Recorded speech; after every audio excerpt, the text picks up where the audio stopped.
Andar com o pastor Joel e com o Felipe, para mim, uma bênção, um amigo, um irmão, alguém com quem repartimos alegrias e lágrimas.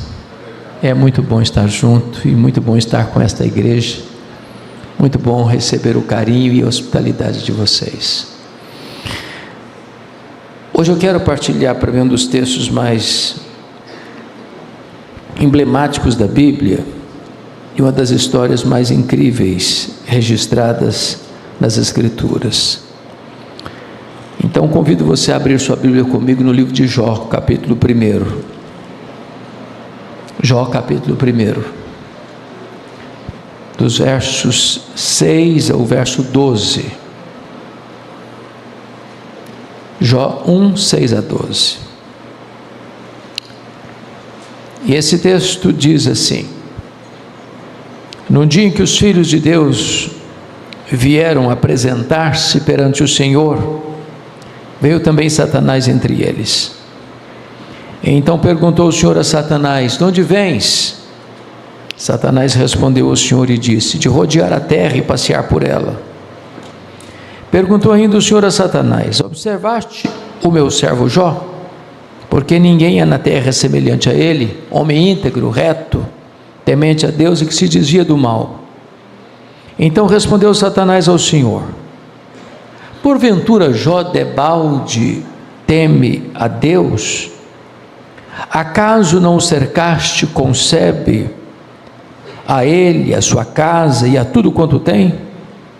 A obra de suas mãos abençoaste, e os seus bens se multiplicaram na terra.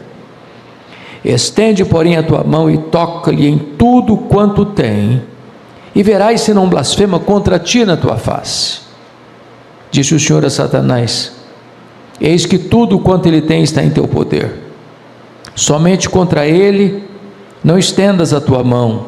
E Satanás saiu da presença do Senhor. Agora capítulo 2, versos 1 a 6. No dia em que os filhos de Deus vieram apresentar-se perante o Senhor, veio também Satanás entre eles apresentar-se perante o Senhor. Então o Senhor disse a Satanás: de onde vens? E respondeu Satanás ao Senhor e disse: de rodear a terra e passear por ela. Perguntou o Senhor a Satanás: observaste o meu servo Jó? Porque ninguém há na terra semelhante a ele, homem íntegro e reto, temente a Deus, que se desvia do mal. Ele conserva a sua integridade, embora me incitasses contra ele para o consumir sem causa. Então Satanás respondeu ao Senhor: pele por pele, e tudo quanto o homem tem dará pela sua vida. Estende, porém, a tua mão e toca-lhe nos ossos e na carne, e verás se não blasfema contra ti na tua face. Disse o Senhor a Satanás: eis que ele está em teu poder, mas poupa-lhe a vida. Irmãos, esse é um dos textos mais impressionantes da Bíblia, porque há um registro de uma reunião, de um encontro de Deus com os seus filhos.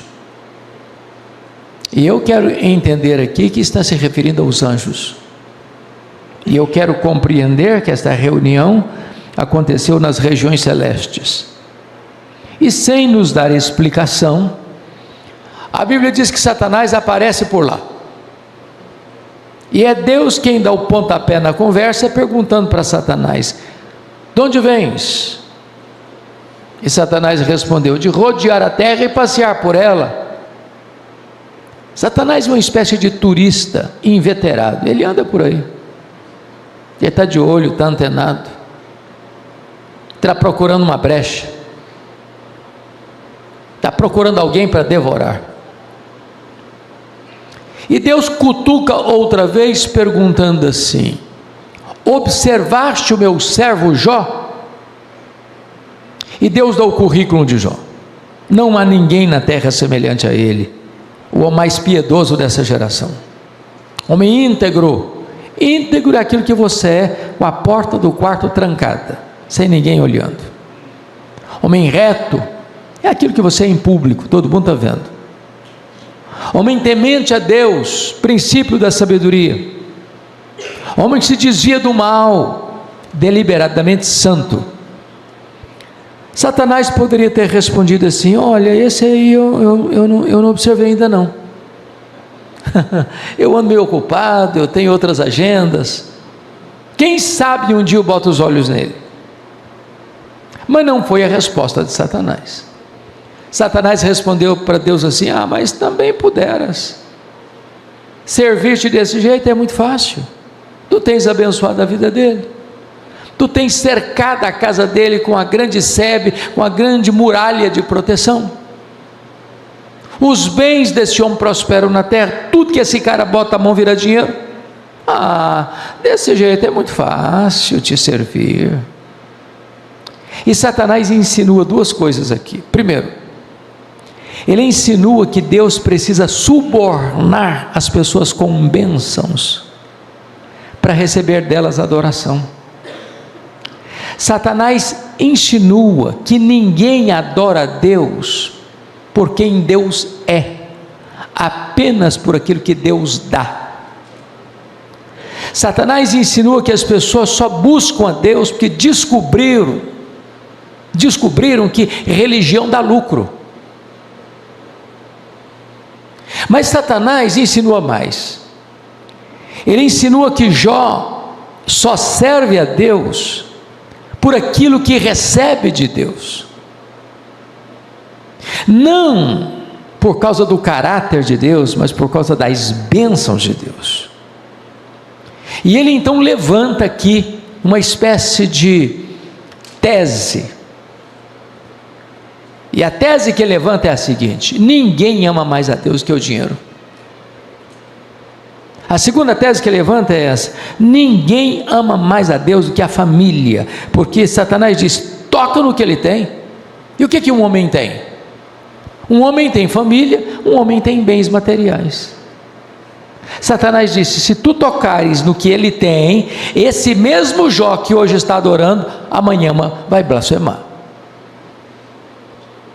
Sem que Jó soubesse, Deus constitui Jó em seu advogado na terra e coloca nas mãos de Jó a defesa da sua reputação e diz para Satanás: pode tocar no que ele tem, só não podes tocar na sua vida. Em outras palavras, Satanás é um ser limitado e limitado por Deus. Ele só pode ir até onde Deus o permite ir e nem 1 centímetro a mais.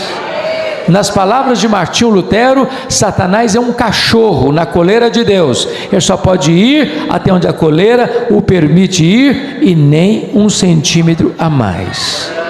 O Deus a quem nós servimos manda no céu, manda na terra e manda no inferno. Ele é o soberano Senhor do universo. Então, com a permissão de Deus, Satanás sai dali para provocar um terremoto na vida financeira de Jó. Conforme você pode notar, versículos 14, 15 e 16 do capítulo 1, Satanás vai usar os sabeus, o fogo e os caldeus para levar o homem mais rico do Oriente ao colapso financeiro, à falência, à bancarrota. Bom, você sabe disso. Para quem sempre viveu numa magrela financeira, sofrer mais um revés, ele já está acostumado.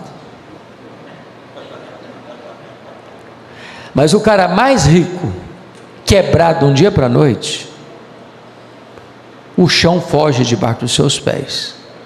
Muita gente se insurge contra Deus, outras dão um tiro na cabeça. E a pergunta é: será que Satanás tinha razão? Será que ninguém ama mais a Deus do que o dinheiro? Será que Jó blasfemaria contra Deus? A resposta está no versículo 21, quando Jó, ao receber a notícia da tragédia financeira, disse: nu saí do ventre da minha mãe, nu eu voltarei. Sabe o que ele está dizendo? Eu não trouxe nada para esse mundo, eu não vou levar nada desse mundo, portanto o que eu ganhei entre o berço e a sepultura não é a razão da minha vida. E ele derrota a primeira tese de Satanás, provando que ele adora a Deus não por aquilo que Deus dá, mas por quem Deus é.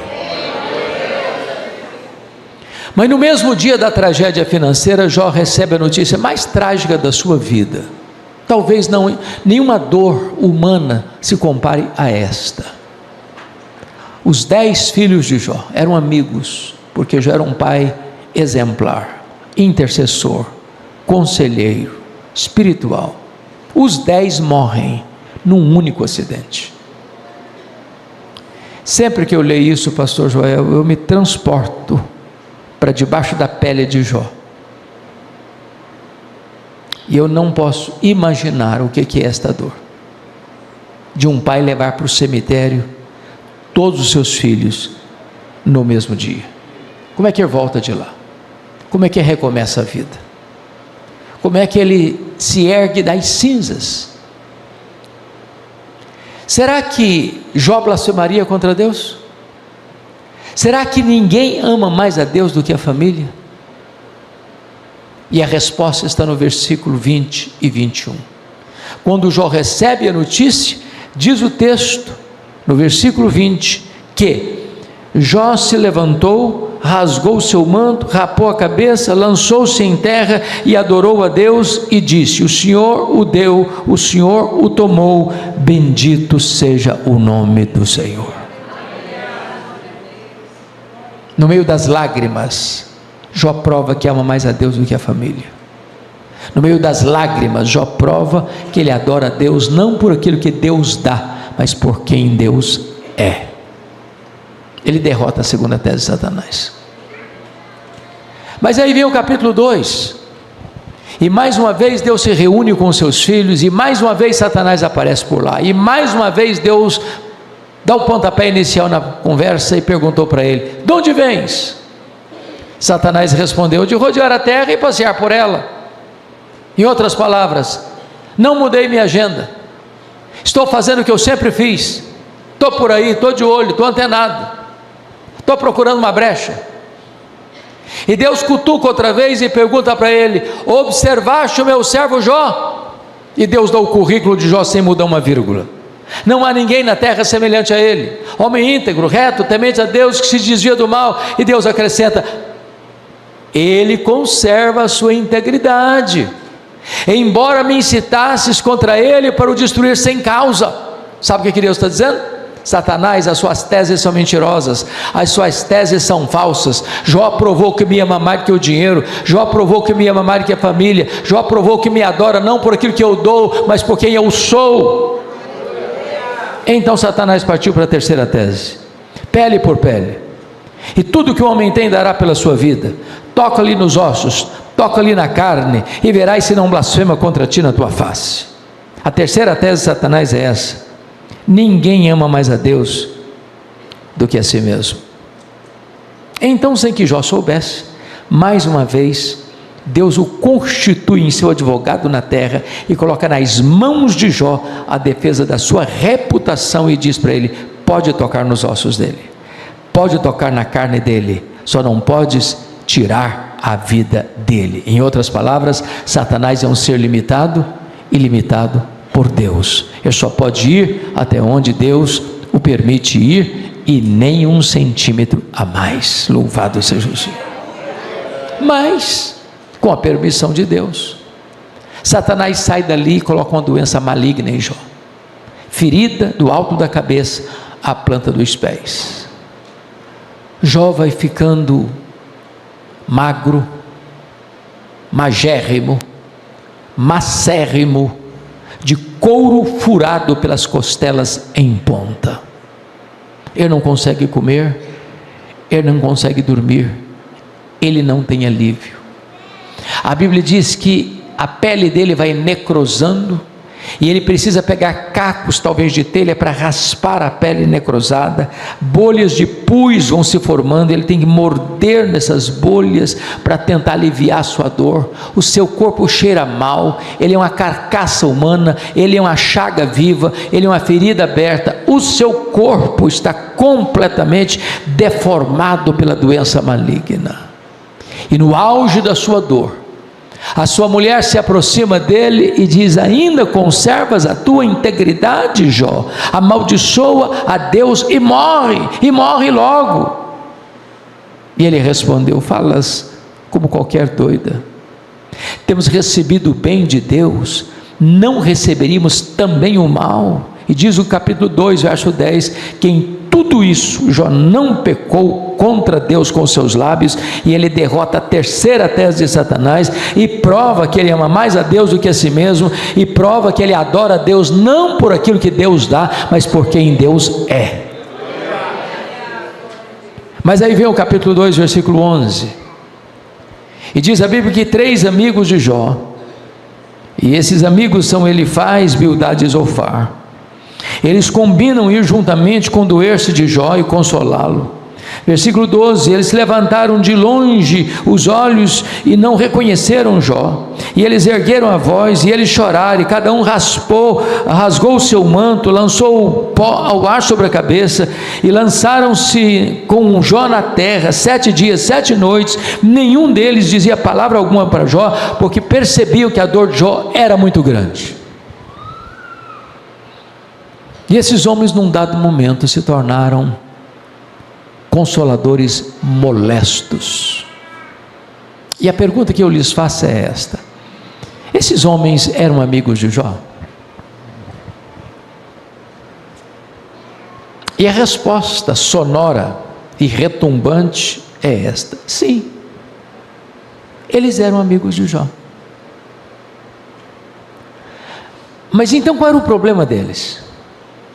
O problema deles é que num dado momento eles começaram a ser teólogos, entre aspas, filósofos, pensadores, e desenvolveram uma lógica cartesiana de causa e efeito, e pensar assim: ninguém sofre sem causa. Quando alguém está sofrendo, é porque fez alguma coisa errada. E ao pensar que Jó está sofrendo porque fez alguma coisa errada, eles não só pensaram, eles falaram. E eles não só falaram, falaram para Jó. E eles assacaram contra Jó os mais pesados libelos acusatórios, e acusaram Jó de ladrão, acusaram Jó de adúltero, acusaram Jó de louco, acusaram Jó de Deus ter matado os filhos dele porque ele era louco, acusaram Jó de ter ficado rico porque roubou dos órfãos e das viúvas, enquanto Jó era os olhos dos cegos, as pernas dos aleijados e o amparo das viúvas, e massacraram Jó com as suas críticas mais insanas, mais desumanas e mais cruéis. Passaram Jó debaixo do rolo compressor da impiedade. E a pergunta é: o que Jó fez? E a resposta é: o que você e eu faríamos? Ele se defendeu, ele perguntou, ele se queixou. Para vocês terem uma ideia, Jó levantou aos céus 16 vezes a mesma pergunta: por quê? Por quê? Por quê? Por quê? Por quê? Por que eu estou sofrendo? Por que a minha dor não cessa? Por que eu perdi os meus filhos? Por que eu não morri no ventre da minha mãe? Por que eu não morri ao nascer? Por que os seios da minha mãe não estavam murchos de leite para eu morrer de fome? Por que o Senhor não me mata de uma vez?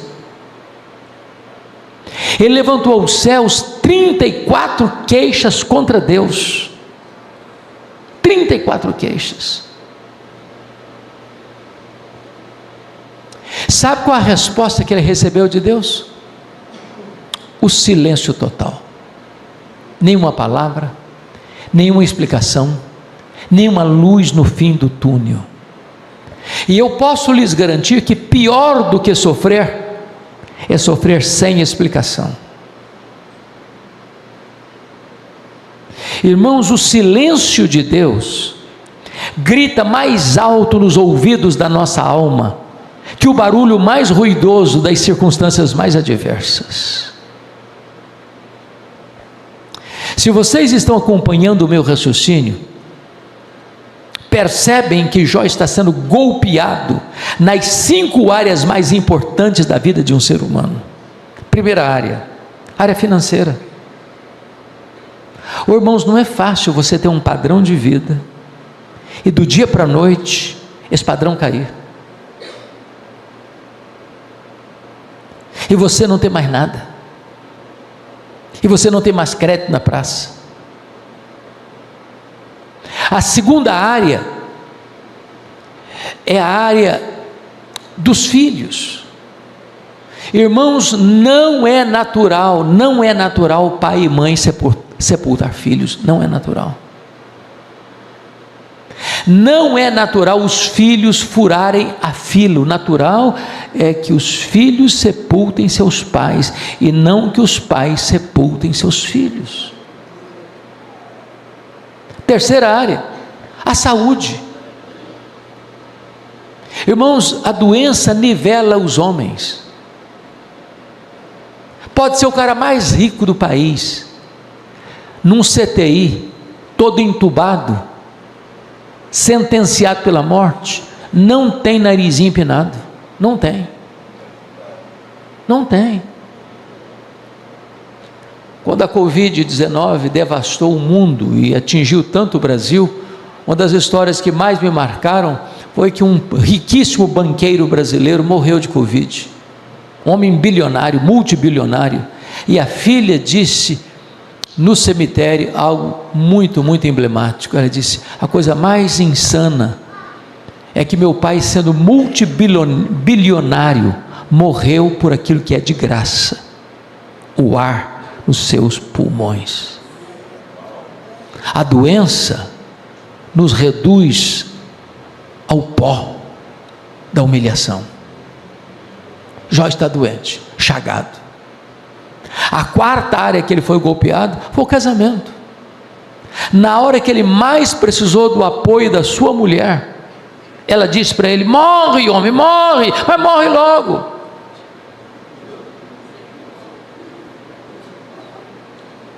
A quinta área que ele foi golpeado foi a área das amizades. Aqueles que vieram para consolá-lo tornaram-se seus acusadores. Aqueles que vieram para ser bálsamo tornaram-se vinagre. Aqueles que vieram para aliviar o seu fardo colocaram mais peso sobre as suas costas.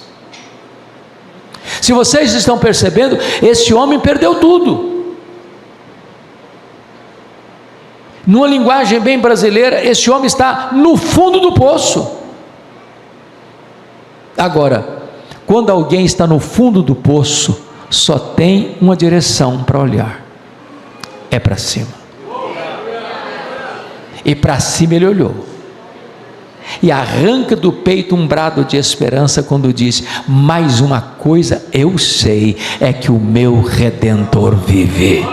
O meu Redentor vive. Ele perdeu os seus bens, ele enterrou os seus filhos, ele perdeu a sua saúde, ele perdeu o apoio da sua mulher, ele perdeu o aconchego dos seus amigos, mas ele não perdeu a sua confiança em Deus. Louvado seja o Senhor. E ele afirmou: esse Deus inspira canções de louvor nas noites escuras. E quando ele arranca do peito esse brado de esperança, Deus rompeu o silêncio, e Deus começou a falar com ele. Só que quando Deus rompe o silêncio e começa a falar com Jó, Deus não respondeu nenhuma das 16 perguntas de Jó, e Deus não respondeu nenhuma das 34 queixas de Jó.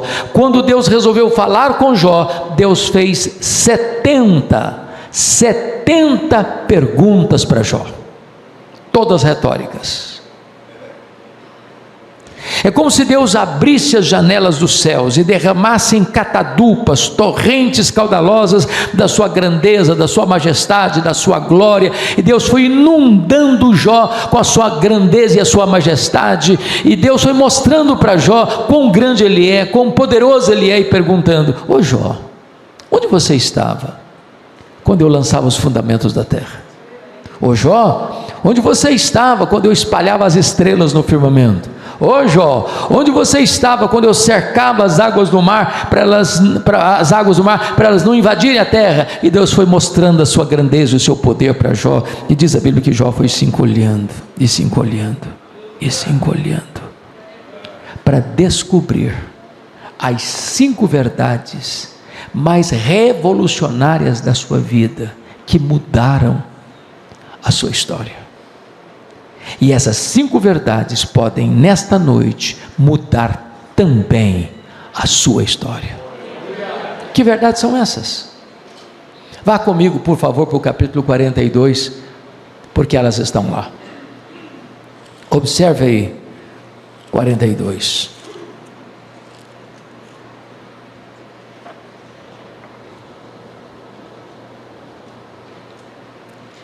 A primeira coisa que Jó descobriu, queridos, ele reconheceu a onipotência de Deus, no verso 2. Então respondeu Jó ao Senhor e disse: bem sei que tudo podes. Isso é fantástico. Bem sei que tudo podes. Preciso dizer algo a você. O cristianismo é 100% oposto à psicologia de autoajuda. O cristianismo é 100% contrário à teologia da confissão positiva. A psicologia de autoajuda e a confissão positiva diz que você é forte, que você tem o poder, que você tem a força, que há poder nas suas palavras. Sabe o que a Bíblia diz? É que você e eu somos fracos, muito fracos. Que a Bíblia diz que Deus conhece a nossa estrutura e sabe que somos pó. E nós temos várias fraquezas. Por exemplo, nós temos fraquezas físicas. Querendo ou não, gostando ou não, o tempo vai esculpindo algumas rugas no nosso rosto indisfarçáveis. As meninas mais espertas do que os homens driblam isso um pouco melhor, com um bom cosmético. Às vezes acorda-se de manhã um caos, bota um bom cosmético, vira um cosmos.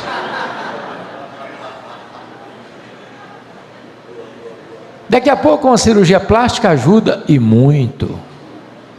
Mas convenhamos, chega uma hora que ainda que o afamado cirurgião plástico Pitangui ressuscitasse dentre os mortos, aí não teria mais jeito. As pernas ficam bambas, os joelhos trôpegos, as mãos descaídas, os olhos embaçados. E diz os entendidos que cada fio de cabelo branco que brota na nossa cabeça é a morte nos chamando para um duelo. Vai, já tem um exército acampado ao meu redor. Tem outros que aproveitaram, nem cabelo tem mesmo, para não ter briga.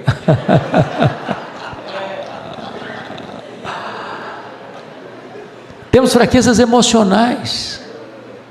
Ô irmãos, quantas vezes nós já choramos nas noites mais escuras da nossa vida, achando que não ia aguentar nem um dia sequer a mais. Tristemente nós temos fraquezas morais. Já prometemos para Deus: ó Deus, eu não vou mais cometer esse erro, Senhor, eu não vou mais cometer esse pecado. E daqui a pouquinho você comete o mesmo pecado. Não é porque faltou para você sinceridade, não, faltou para você poder. Nós temos fraquezas espirituais. Somos um ser ambíguo, contraditório, paradoxal. O bem que queremos fazer não fazemos, o mal que não queremos praticamos. Somos fracos. Mas é maravilhoso você poder afirmar: mas o meu Deus tudo pode. Para Ele não tem causa perdida, para Ele não tem doença incurável, para Ele não tem casamento irrecuperável, para Ele não tem família sem solução e sem salvação, para Ele não tem problema que Ele não possa resolver. Ele não conhece o que é fracasso, Ele não conhece o que é derrota, Ele não conhece o que é impossibilidade. Ele tudo pode.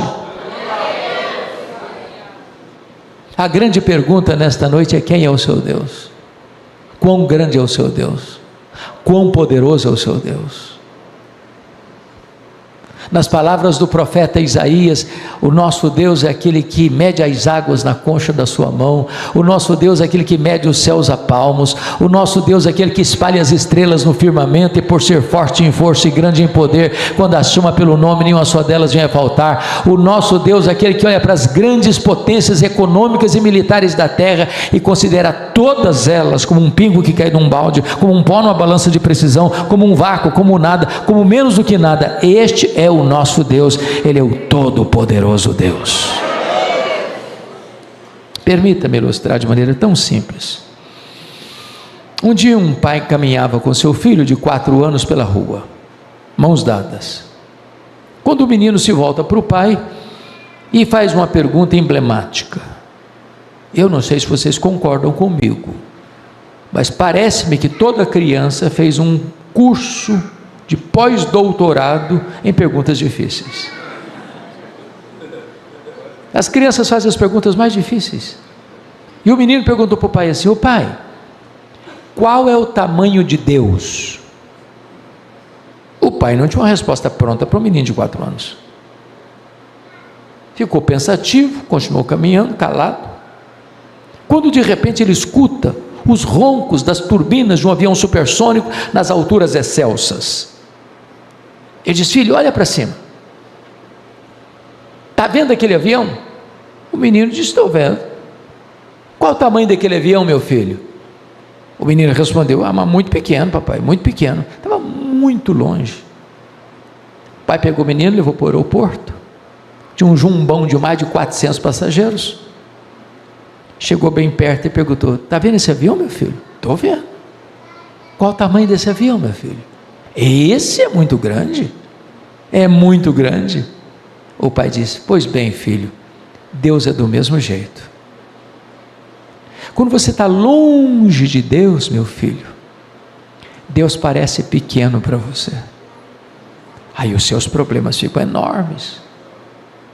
Mas quando você está perto de Deus, meu filho, Deus é grande para você. Aí os seus problemas ficam pequenos. Agora eu sei que tudo podes. A segunda descoberta que Jó vai fazer, que vai mudar a sua vida, ele vai reconhecer a soberania dos planos de Deus. Ele diz no verso 2: e nenhum dos teus planos pode ser frustrado. Amados, nada dá mais segurança para a nossa alma do que nos ancorar nesta verdade bíblica da soberania de Deus. Nós não cremos em acaso, nós não cremos em sorte, nós não cremos em azar, nós não cremos em misticismo, nós não cremos em determinismo cego, nós não cremos em olho gordo, nós não cremos em feitiço. Nós cremos que a mão de Deus dirige o nosso destino. Nós cremos que nenhuma folha cai no outono sem que Deus saiba. Deus conhece cada uma das 60 trilhões de células do seu corpo. Deus conhece cada fio de cabelo da sua cabeça. Deus conhece o passado, Deus conhece o presente, Deus conhece o futuro, Deus conhece o seu nome, Deus conhece o seu endereço, Deus conhece o seu CPF, Deus conhece as suas dores, Deus conhece as suas lágrimas, Deus conhece os seus sonhos. Ele conhece você por fora, Ele conhece você por dentro. Ele tem um plano eterno estabelecido para a sua vida, e esse plano não pode ser frustrado. Louvado seja o seu nome. A sua vida não está solta ao léu, a sua vida está nas mãos daquele que está sentado no trono e governa o universo. A terceira descoberta de Jó que mudou a sua vida está no versículo 3, confira comigo, parte B. Ele diz assim: na verdade, eu falei do que eu não entendia, coisas maravilhosas demais para mim, coisas que eu não conhecia. Jó reconhece o seu limitado conhecimento. Quando uma pessoa está sofrendo muito, ela pode ter duas atitudes. Ela pode ter uma atitude estoica, sentar no canto da sala, trincar os dentes e sofrer calada. Ou ela pode abrir o bico e falar. E quando a gente está sofrendo muito, a gente às vezes fala sem saber. Então preste atenção aqui. O sábio é aquele que sabe que quase nada sabe. Porque o que você não sabe é muito maior que o que você sabe. Quando você encontrar alguém que parece muito sabichão, que fica rotando em cima de você conhecimento, é porque sabe quase nada. Que quem sabe tem consciência de que pouco sabe. Quem faz barulho é lata vazia. Você já encontrou aquela pessoa que você vai conversar com ela assim, eu conheço a Bíblia de capa a capa. Aí você pergunta João 3,16 e ele não sabe onde está. Irmão, quanto mais você estuda, quanto mais você conhece, mais humilde você fica. Por exemplo, o que é um doutorado? Fiz doutorado, que grande, doutorado, né? Puxa, estou admirado, hein? Doutorado. Sabe o que é um doutorado? É de um universo do conhecimento. Você pega um ponto, um pontinho. Nesse pontinho você estudou. Você é especialista nesse pontinho, mas tem um universo inteiro de conhecimento que você não entende.